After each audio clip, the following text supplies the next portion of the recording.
360 graus. Esta semana, o governador João Azevedo decretou estado de emergência em 150 municípios paraibanos. Cidades que enfrentam, além da pandemia, mais uma crise da estiagem, que ameaçam seus estoques de água e provocam um desabastecimento, e é neste cenário que surge a esperança. Ontem, João e seus colegas do Ceará, Pernambuco e Rio Grande do Norte assinaram um pré-acordo do projeto de integração do São Francisco. O documento, subscrito pelos gestores estaduais, define critérios contratuais para início da operação comercial, dos serviços de operação e manutenção da transposição.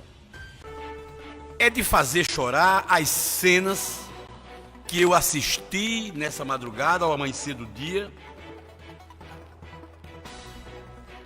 do pai da moça Patrícia Roberta, brutalmente assassinada pelo doente mental, pelo marginal, pelo cabra safado, pelo doente, pelo monstro. Eu não vou dizer nem o nome desse miserável, sanguinário, infeliz, doente mental, calhorda, cachorro, miserável, que matou essa jovem que tinha a vida inteira pela frente, uma jovem que acreditou nele, uma jovem que tinha amizade, era amiga há 10 anos, porque ele já morou em Caruaru, que confiou nele. Marconi, você que além de jornalista e advogado, quantos anos esse monstro deve passar na cadeia? Boa tarde a todos. Esse elemento, ele já está condenado por vida, né? Basta dizer a você que a prisão dele dentro de um crime hediondo, não é? Certamente ganhará outras tipificações, porque as investigações contra ele não estão apenas não é, concentrada no crime supostamente praticado, já que ele é suspeito ainda, né, contra a jovem Patrícia Roberta, não é? Certamente existem outras tipificações além do homicídio, também a ocultação do cadáver, não é? Se ele praticou...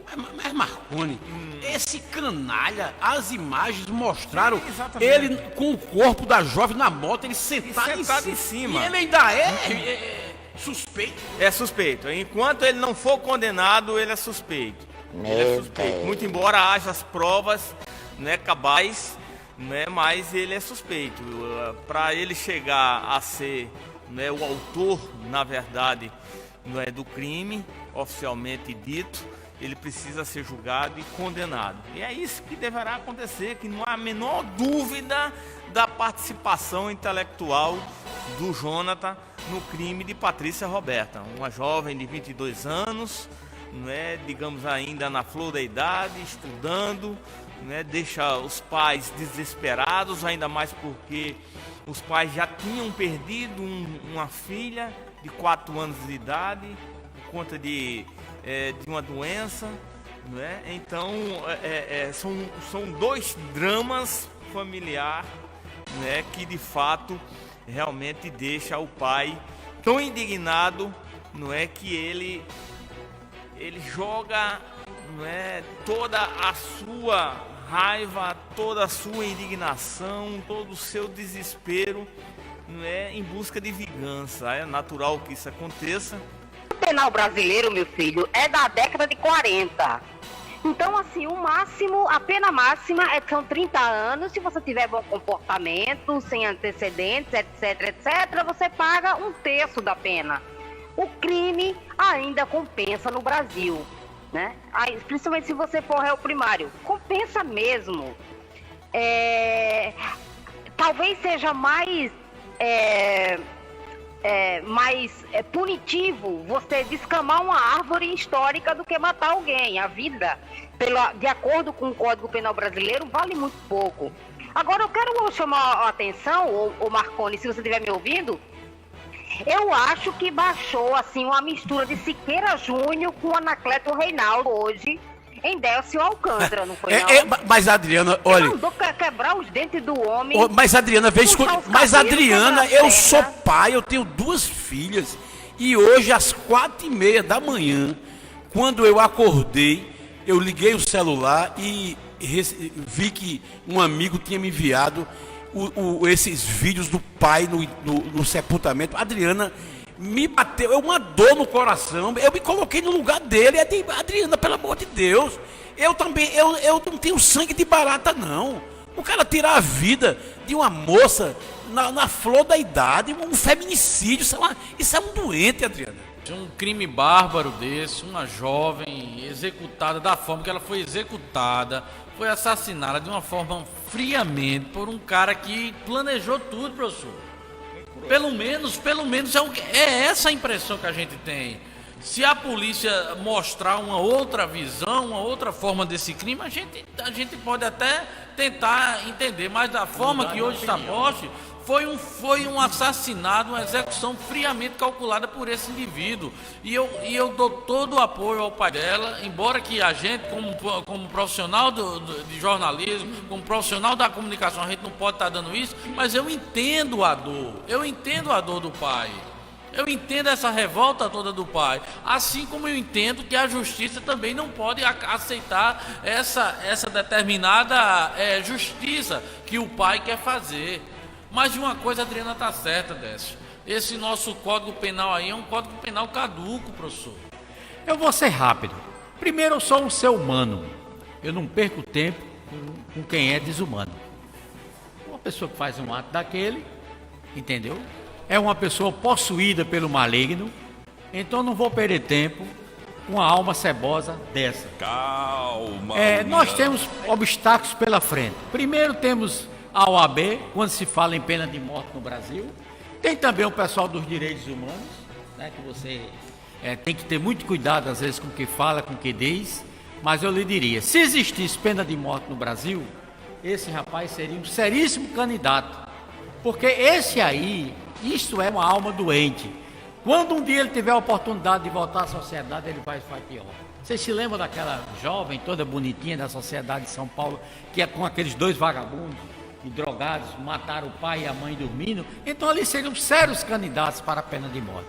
Mas como eu sou católico, e muita gente acha a pena de morte, tem muita gente que gosta de passar a mão na cabeça de bandidinho bonzinho, entendeu? Fica na mão do bandidinho para tu ver como eles são bonzinhos. Entendeu? Eu lhe diria o seguinte: pena máxima, 30 anos, e tenha certeza de uma coisa, que Deus se encarrega de um ser desumano como esse.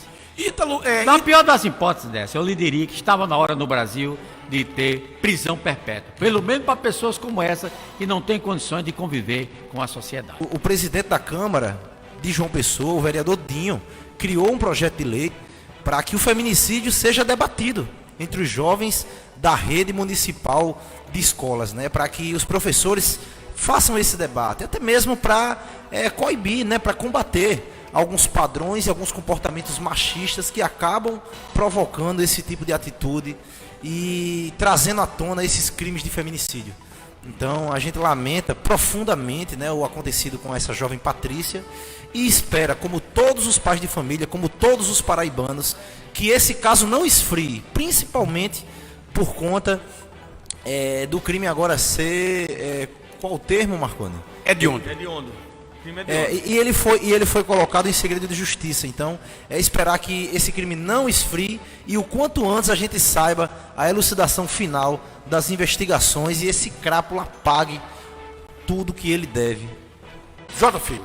Pois é, Décio, o ministro Rogério Marinho, ele veio ontem à Paraíba e o ministro lá do aeroporto foi direto para a sua primeira solenidade aqui em solo paraibano, na cidade do Conde, aqui na área metropolitana da capital, e ao lado dos deputados federais, o Wellington Roberto e Efraim Filho.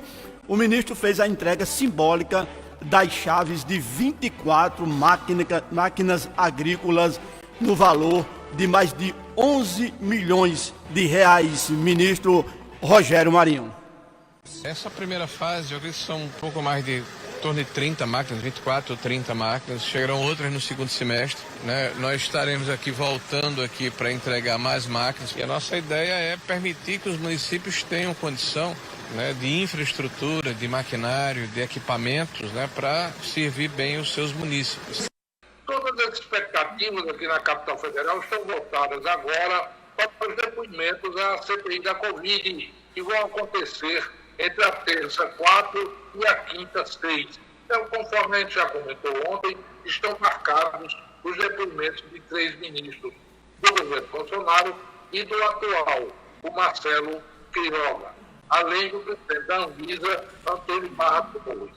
Outra forte expectativa é com relação à convocação do ex-secretário de Comunicação da Presidência, Fábio Weingarten, que bem recentemente fez declarações à revista Veja, acusando o ex-ministro da Saúde, Eduardo Pazuello, que vai ter um dia exclusivamente para ele na CPI, que é a quarta-feira, pelo insucesso na compra da vacina Pfizer. 13h08, eu vou direto agora para a entrevista com o infectologista Fernando Chagas, ele que é diretor do Hospital Clementino Fraga.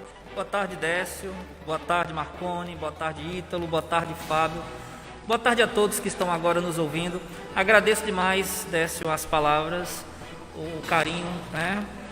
Realmente, ano passado a gente esteve aqui, né, discutimos sobre a dengue e, claro, durante todo o programa foi se perguntado sobre o Covid, até porque a doença estava se espalhando ainda na China, tinha ainda algumas suspeitas na Itália, né, na Europa, e muito pouco depois, me lembro que fosse hoje, no domingo de carnaval, estou eu em casa com a minha família, às 19 horas, quando recebo uma ligação do hospital, me convocando, porque estávamos recebendo o primeiro paciente suspeito de Covid-19 aqui na Paraíba, e no domingo de carnaval a gente foi a noite toda ali trabalhando, e os casos foram aparecendo e agora estamos nessa situação que nos encontramos hoje. Infelizmente, ontem, né, alcançamos um número histórico triste, muito duro, que foi de 400 mil mortes aqui no Brasil. E eu agradeço esse espaço, é um espaço que a gente pode levar informação para a população e eu acredito, eu sempre prego essa frase, uma população bem informada é uma população que adoece menos. 360 graus.